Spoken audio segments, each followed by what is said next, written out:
চীনের মহাকাশ স্টেশনে একটি নতুন অণুজীবের প্রজাতির সন্ধান পেয়েছেন বিজ্ঞানীরা। এই অণুজীবটি মহাকাশের চরম প্রতিকূল অবস্থার সঙ্গে মানিয়ে নেয়ার অসাধারণ ক্ষমতা দেখিয়েছে। এটি কেবল চীনের মহাকাশ স্টেশনের জন্য নয়, বরং মহাকাশে প্রাণের অস্তিত্ব এবং টিকে থাকার সম্ভাবনা নিয়ে আমাদের ধারণাকেই বদলে দিতে চলেছে। আফরিন মিমের কণ্ঠে থাকছে বিস্তারিত।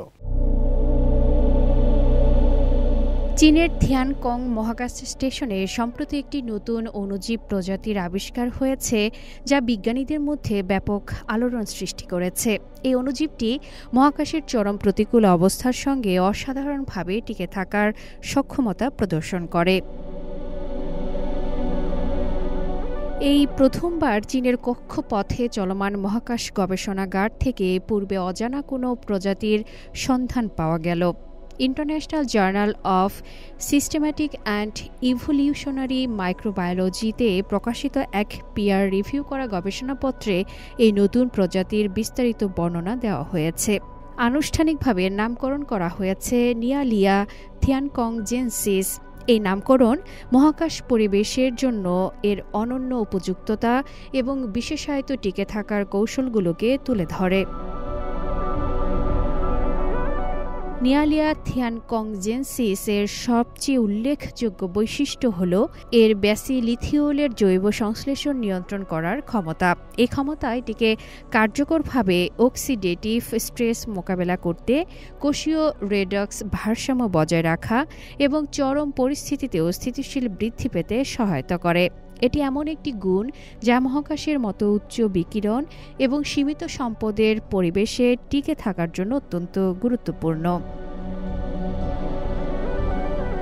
এছাড়াও এই নতুন প্রজাতির অনন্য জৈব ফিল্ম গঠন ক্ষমতা এবং বিকিরণ ক্ষতি মেরামতের প্রক্রিয়া মহাকাশ পরিবেশের সঙ্গে খাপ খাইয়ে নেওয়ার এর ক্ষমতাকে আরও শক্তিশালী করে। এর মানে হলো এটি মহাকাশের ক্ষতিকারক বিকিরণ থেকে নিজেকে রক্ষা করতে এবং ক্ষতিগ্রস্ত কোষ মেরামত করতে সক্ষম। চীনের মহাকাশ স্টেশনে নিযুক্ত চীনা মহাকাশচারীরা নিয়মিতভাবে মহাকাশ স্টেশনের পরিবেশগত স্বাস্থ্য পর্যবেক্ষণ করে থাকেন। এই প্রক্রিয়ার অংশ হিসেবে তারা বায়ু, পৃষ্ঠতল এবং জল সরবরাহকারী আউটলেটে থেকে নিয়মিত অণুজীবের নমুনা সংগ্রহ করেন। এই নমুনা সংগ্রহের মাধ্যমেই এই নতুন ও অসাধারণ অণুজীব প্রজাতির সন্ধান পাওয়া সম্ভব হয়েছে।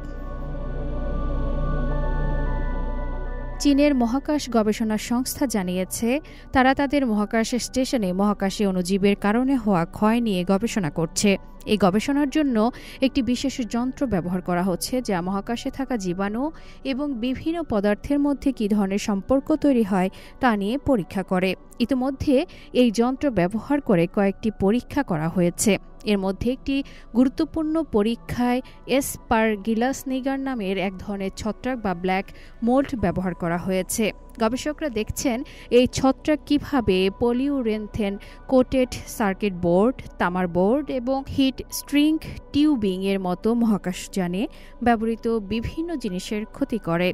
এই গবেষণা থেকে বিজ্ঞানীরা মহাকাশের পরিবেশে জীবাণু কী পরিমাণ ক্ষতি করতে পারে সে সম্পর্কে আরও ভালোভাবে জানতে পারছেন। আফরিন মিম, CMG বাংলা।